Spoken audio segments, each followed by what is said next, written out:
This is The Space Shot, episode 164 for October 25th, 2017. The Mississippi Test Facility.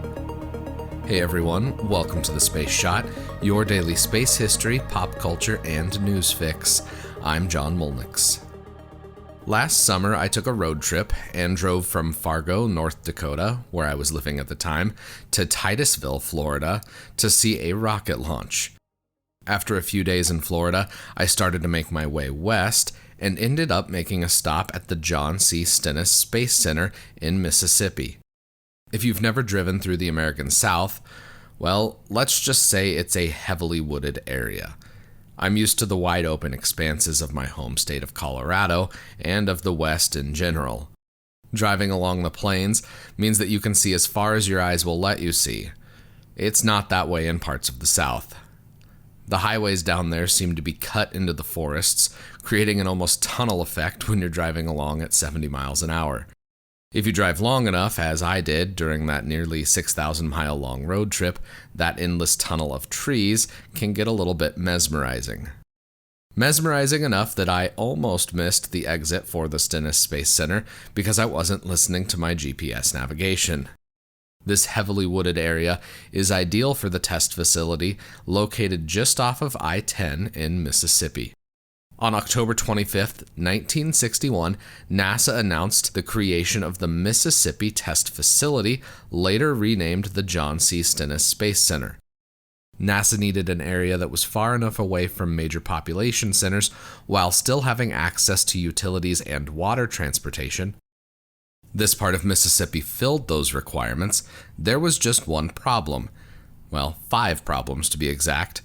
There were 5 small towns on the land that NASA would radically transform from small logging communities to a test facility tasked with checking out the engines that would send Apollo astronauts to the moon.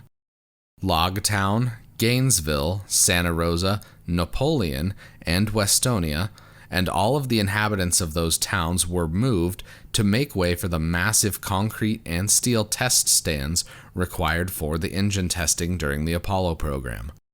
Nearly 1,000 people were relocated, and the, quote, 786 residences, 16 churches, 19 stores, 3 schools, and a wide assortment of commercial buildings, including nightclubs and community centers, were either moved or destroyed. Mississippi Senator John C. Stennis, the man that the test facility was renamed for, urged the people that were being displaced by this project to understand that, quote, there is always the thorn before the rose. You have got to make some sacrifices, but you will be taking part in greatness. With the towns cleared, the U.S. Army Corps of Engineers began the process of transforming that 13,800-acre area.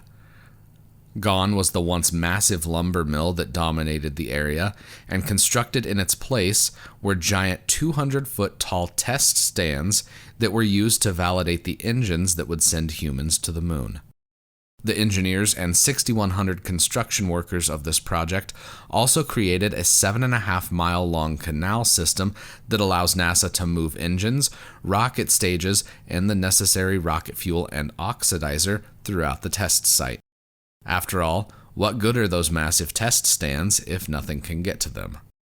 The Mississippi Test Facility, or as it's now called the John C. Stennis Space Center, or just Stennis, had the first engine firing take place on April 23, 1966, a short 3 years after the massive construction undertaking began. The first and second stages of the mammoth Saturn V rockets were all tested at Stennis. The incredible thrust generated by the engines on the first stage of the Saturn V meant that the test stands had to withstand over 1 million pounds of thrust and temperatures of nearly 6,000 degrees Fahrenheit, which is about half as hot as the surface of the sun. During the late 60s and early 70s, quote, 42 tests for the Apollo program, including ones on all of the engines used on the program's manned missions, were conducted.